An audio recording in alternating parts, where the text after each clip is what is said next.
N'oubliez pas de vous abonner sur Afrique Sport TV. La question a été vite au cœur des débats une fois le départ de Lionel Messi au Barça acté et sa probable arrivée à Paris dans les tuyaux. Mais comment le club de la capitale peut-il se payer la superstar argentine? Avec une crise de Covid-19 qui n'a épargné personne, lui comme les autres, le PSG ne semble pas dans la meilleure période pour réaliser une telle opération avec un salaire estimé à 40 millions d'euros net annuel, un record pour le foot français sur 2 saisons, plus une en option pour la Pulga, mais les règlements lui donnent la marge de manœuvre nécessaire pour la boucler. Le Barça n'a pas pu prolonger son icône en raison des nouvelles règles de la Liga sur l'encadrement de la masse salariale d'un club en fonction de son chiffre d'affaires. Pour les clubs espagnols, ce ratio salarial revenu ne doit pas dépasser 70%. Problème, même sans Messi, celui du Barça monte à 95% selon son président Juan Laporta, ce qui rendait impossible sa signature même avec un salaire à zéro.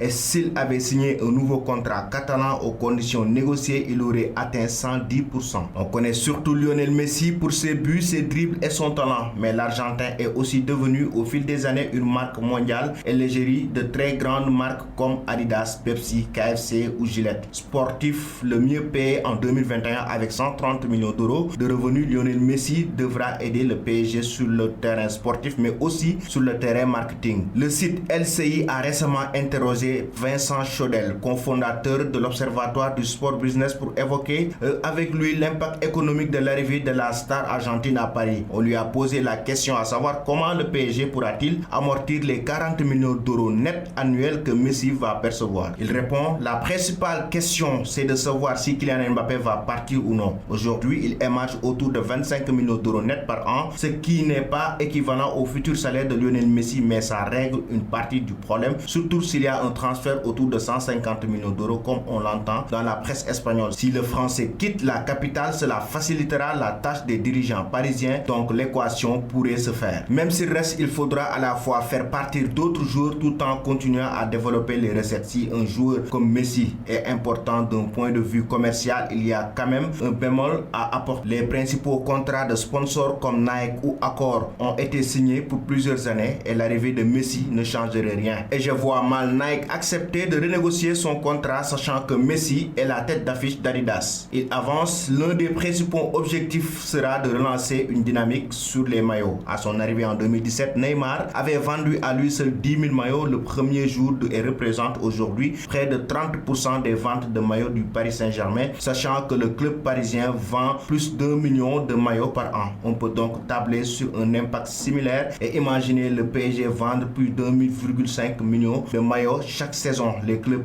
qui vendent le plus de maillots ont tous des superstars et aujourd'hui le club de la capitale va être le seul club à avoir 2 voire 3 ou 4 si on inclut Mbappé et Sergio Ramos, explique le cofondateur de l'Observatoire du Sport Business. Ce qui veut dire que l'arrivée de Lionel Messi peut encore aider le Paris Saint-Germain à développer son aura à l'international, notamment en Asie. On peut imaginer une tournée asiatique du PSG à l'été 2022. Les autres marchés ont déjà bien travaillé avec le club, mais jusqu'à l'arrivée de Neymar, le PSG était moins prisé que le Real Madrid, le FC Barcelone et Manchester United en Asie. La concentration des stars du PSG est une réelle opportunité pour le club de devenir le leader d'un marché où il était outsider avant, et cela permettra au club de la capitale française, au-delà des ventes de maillots de Messi, d'enregistrer d'énormes rentrées d'argent avec ses nouveaux partenaires.